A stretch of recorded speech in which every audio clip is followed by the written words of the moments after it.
Hi friends, welcome back to my channel. ನಾನು ರೂಪಾ ಹೆಗಡೆ, ನಿಮ್ಮೆಲ್ಲರಿಗೂ ಸ್ವಾಗತ. ಹೇಗಿದ್ದೀರಾ ಫ್ರೆಂಡ್ಸ್? ನಾನು ಇವತ್ತೊಂದು ಸ್ಟೋರಿನ ನಿಮ್ಮ ಮುಂದೆ ಹೇಳ್ತಾ ಇದ್ದೀನಿ. ಒಂದು ಹಂಸ ಮತ್ತು ಒಂದು ಕಾಗೆದು ಅವರಿಬ್ಬರ ಸಂಭಾಷಣೆಯನ್ನು ನಿಮಗೆ ಹೇಳ್ತೀನಿ.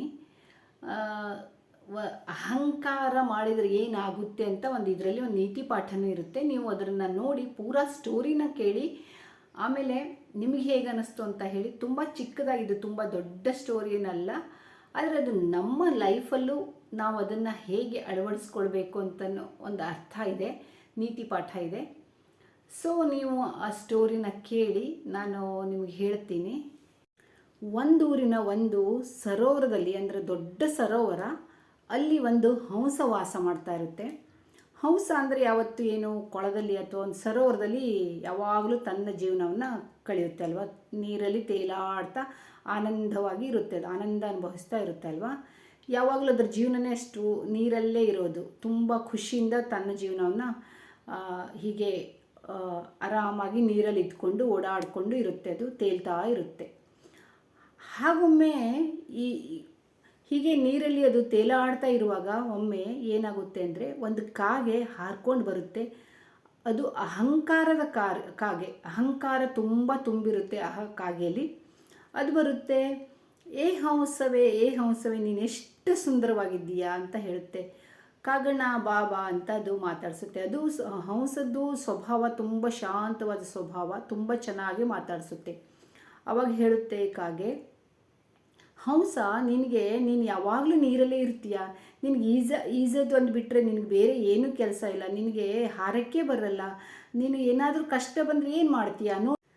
ನಾನು ನೋಡು ಎಷ್ಟು ಬುದ್ಧಿವಂತ, ನಾನು ಹಾರ್ತೀನಿ ಚೆನ್ನಾಗಿ, ನನಗೆ ಹಾರ್ಲಿಕ್ಕೆ ಬರುತ್ತೆ, ನನಗೇನೂ ಆಗಲ್ಲ, ನಿನಗಾದರೆ ಹಾರಲಿಕ್ಕೆ ಬರಲ್ಲ ಅಂತ ಹೇಳುತ್ತೆ. ಆಗ ಹಂಸ ಹೇಳುತ್ತೆ, ಪರವಾಗಿಲ್ಲ ಕಾಗಣ್ಣ, ನಾನು ಹಾರ್ಲಿಕ್ಕೆ ಬರಲ್ಲ ಅಂದ್ರೆ ನಾನು ಇಲ್ಲಿ ಸಂತೋಷವಾಗಿದ್ದೀನಿ, ನನ್ನ ಜೀವನ ಇಲ್ಲಿ ತುಂಬ ಸುಖವಾಗಿದೆ, ನಿನಗೆ ಹಾರಲಿಕ್ಕೆ ಬಂದರೆ ತುಂಬಾ ಖುಷಿ ಅಂತ ಹಂಸ ಶಾಂತವಾಗಿ ಒಂದು ಉತ್ತರವನ್ನು ಕೊಡುತ್ತೆ ಕಾಗೆಗೆ. ಕಾಗೆ ಆದರೂ ತುಂಬ ಅಹಂಕಾರದಿಂದ, ನೋಡು ನಾನು ಹೇಗೆ ಹಾರ್ತೀನಿ, ನೋಡು ನನಗೆ ಎಷ್ಟು ಚೆನ್ನಾಗಿ ಹಾರ್ಲಿಕ್ಕೆ ಬರುತ್ತೆ ಅಂತ ಮತ್ತು ಇದಕ್ಕೆ ಒಂಥರ ಪ್ರಚೋದಿಸುತ್ತೆ. ಹಂಸ ಹೇಳುತ್ತೆ, ನಾನು ಹಾರಾಡಬಲ್ಲೆ, ನನಗೆ ನೀರಿನಲ್ಲಿ ತೇಲಬಲ್ಲೆ, ನಿನಗೆ ತೇಲಿಕ್ಕೆ ಬರಲ್ಲ ಅಲ್ವಾ, ನಾನು ತೇಲಾಡ್ತೀನಿ, ನನಗೆ ಏನಾದರೂ ಸಂಕಷ್ಟ ಬಂದರೆ ನಾನು ನೀರಲ್ಲಿ ತೇಲ್ಕೊಂಡು ಹೋಗ್ಬಿಡ್ತೀನಿ ಅಂತ ಹೇಳುತ್ತೆ. ಹಾಗಿರುವಾಗ ಒಮ್ಮೆ ಇದು ಕಾಗೆನೂ, ಇಲ್ಲ ನೀನಂತೂ ನನ್ನಷ್ಟು ಬುದ್ಧಿವಂತ ಅಲ್ಲ ಅಂತೆಲ್ಲ ಹಾಗೆ ಇದಕ್ಕೆ ತುಂಬಾ ಒಂದು ರೀತಿ ಅದನ್ನು ಹಂಸವನ್ನು ತುಂಬ ಕೆರಳಿಸುತ್ತೆ. ಆದರೂ ಹಂಸ ಏನು ಬೇಜಾರು ಮಾಡ್ಕೊಳ್ಳದೆ ಚೆನ್ನಾಗಿ ಉತ್ತರ ಕೊಡುತ್ತೆ. ಹೀಗಿರುವಾಗ ಒಮ್ಮೆ ಅಲ್ಲಿ ಒಬ್ಬ ಬೇಟೆಗಾರ ಬರ್ತಾನೆ, ತನ್ನ ಬೇಟೆಯನ್ನು ಹುಡುಕೊಂಡು ಬೇಟೆ ಆಡಲಿಕ್ಕೆ ಅಂತ ಬರ್ತಾನೆ, ಆ ಕೊಳದ ಬಳಿ ಬರ್ತಾನೆ. ಆಗ ಅವನಿಗೆ ಇಲ್ಲಿ ಹಂಸ ಮತ್ತು ಕಾಗೆಗಳ ಸಂಭಾಷಣೆ ಮಾಡ್ತಾ ಕೂತ್ಕೊಂಡಿರ್ತಾರಲ್ಲ, ಅವರಿಬ್ಬರು ಅವನಿಗೆ ಕಾಣಿಸ್ತಾರೆ. ಅವರಿಬ್ಬರು ಕೂತ್ಕೊಂಡು ಮಾತಾಡ್ತಾ ಇರೋದು ಅವನಿಗೆ ಕಾಣಿಸುತ್ತೆ. ಅವನು ಬೇಟೆ ಆಡಲಿಕ್ಕೆ ನೋಡ್ತಾನೆ. ಬೇಟೆ ಆಡುವಾಗ ಕಾಗೆ ಹೇಳುತ್ತೆ, ಹಂಸ ನೋಡು, ಈಗ ನೀನು ಹೇಗೆ ಬಚಾವ್ ಮಾಡ್ಕೋತೀಯಾ, ಯಾಕೆಂದರೆ ನಿನಗೆ ಹಾರ್ಲಿಕ್ಕೆ ಬರಲ್ಲ, ಈಗ ಅವ್ನು ನಿನ್ನನ್ನು ಬೇಟೆ ಆಡಿಕೊಂಡು ನಿನ್ನನ್ನು ಸಾಯಿಸಿಬಿಡ್ತಾನೆ, ನನಗಾದರೆ ಹಾಗಲ್ಲ, ನಾನು ಹಾರಿ ಹೋಗಿಬಿಡ್ತೀನಿ ಅಂತ ಕಾಗೆ ಹೇಳುತ್ತೆ. ಅದಕ್ಕೆ ಅವನು ಹಾಗೆ ಬೇಟೆ ಆಡ್ತಾ ಇರುವಾಗ ಹಂಸ ಹೇಳುತ್ತೆ, ಇಲ್ಲ ನೋಡು, ಈಗ ನಾನು ಏನು ಮಾಡ್ತೀನಿ ಅಂತ ಕಾಗಣ್ಣ, ನೀನು ನೋಡ್ತಾ ಇರುವಂಥ ಅದು ನೀರಿನ ಒಳಗಡೆಯಿಂದ ನೀರಿನ ಕೆಳಗಡೆಯಲ್ಲೇ ಹಾಗೆ ತೇಲಿ ಹೋಗಿಬಿಡುತ್ತೆ. ಅದು ಬೇಟೆಗಾರನಿಗೆ ಕಾಣಿಸೋದೇ ಇಲ್ಲ, ಎಲ್ಲಿದೆ ಅಂತಲೇ ಕಾಣಿಸಲ್ಲ, ಅದು ಹಾಗೆ ತಪ್ಸ್ಕೊಂಡು ಬಿಡುತ್ತೆ. ಹಂಸ ಕಾಗೆಗೆ ಹೇಳುತ್ತೆ, ಕಾಗಣ್ಣ ನೀನು ಹಾರಿ ಹೋಗು, ಇಲ್ಲ ಅಂದರೆ ನಿನ್ನನ್ನು ಈಗ ಸಾಯಿಸಿಬಿಡ್ತಾನೆ, ನಾನು ನೀರಲ್ಲಿ ಹೋಗಿ ತಪ್ಸ್ಕೊಬಿಡ್ತೀನಿ, ನೋಡ್ತಾ ಇರು ಅಂತ ಹೇಳಿ ಅದು ನೀರಿನ ಒಳಗಡೆನೆ ತೇಲಿ ಹೋಗಿಬಿಡುತ್ತೆ. ಅದು ಅವನಿಗೆ ಕಾಣಿಸೋದೇ ಇಲ್ಲ. ಆದರೆ ಇಲ್ಲಿ ಕಾಗೆ ಹಾರಿ ಹೋಗಬೇಕು ಅನ್ನೋಷ್ಟರಲ್ಲಿ ಸ್ವಲ್ಪ ಮೇಲೆ ಹೋಗ್ತಾ ಇರುವಾಗಲೇ ಏನಾಗುತ್ತೆ, ನೋಡು ನಾನು ಎಷ್ಟು ಹುಷಾರಿದ್ದೀನಿ ಅಂತ, ಆದರೂ ಅಹಂಕಾರದಿಂದ ಹಾರಿ ಹೋಗಲಿಕ್ಕೆ ಅಂತ ನೋಡುತ್ತೆ.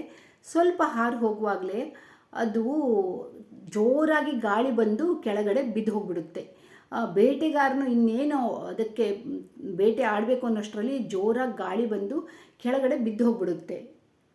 ಕೆಳಗಡೆ ಬಿದ್ದು ಕೂಡಲೇ ಅವನು ಅದಕ್ಕೆ ಕಾಗೆಗೆ ಇನ್ನೇನು ಬೇಟೆ ಆಡಬೇಕು ಅನ್ನೋಷ್ಟರಲ್ಲಿ ಹಂಸ ಏನು ಮಾಡುತ್ತೆ, ಕಾಗೆನ ತನ್ನ ಜೊತೆನೇ ನೀರಿನ ಕೆಳಗಡೆಯಿಂದ ಕರ್ಕೊಂಡು ಹೋಗಿ ಅದನ್ನು ಬಚಾವ್ ಮಾಡಿಬಿಡುತ್ತೆ. ಬಾ ನನ್ನ ಜೊತೆ, ನಿನ್ನನ್ನು ನಾನು ಬಚಾವ್ ಮಾಡ್ತೀನಿ ಅಂತ.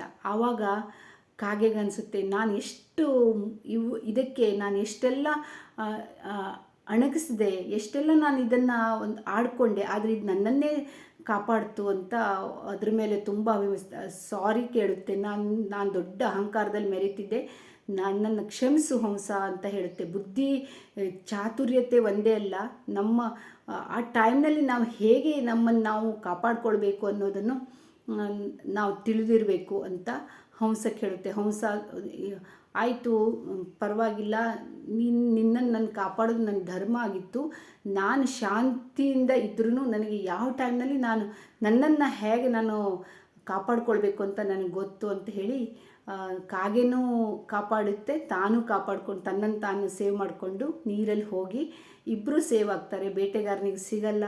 ಇದೊಂದು ಸಣ್ಣ ಒಂದು ನೀತಿ ಪಾಠ ಕಲಿಬೇಕು ಅಂಥದ್ದು, ಇದೊಂದು ಸಣ್ಣ ಸ್ಟೋರಿ ಆಗಿತ್ತು ನಂದು. ಇದರಲ್ಲಿ ಏನು ಅರ್ಥ ಆಗುತ್ತೆ ಫ್ರೆಂಡ್ಸ್, ನಾವು ಅಹಂಕಾರದಿಂದ ಯಾವತ್ತೂ ಮೆರಿಬಾರ್ದು. ಅಹಂಕಾರ ಯಾವಾಗ ಬೇಕಾದರೂ ನಮ್ಮನ್ನು ಮುರಿಯುತ್ತೆ. ಅಹಂಕಾರದಿಂದ ನಾವು ಮೇಲೆ ಬರೋಕ್ಕೆ ಸಾಧ್ಯ ಇಲ್ಲ.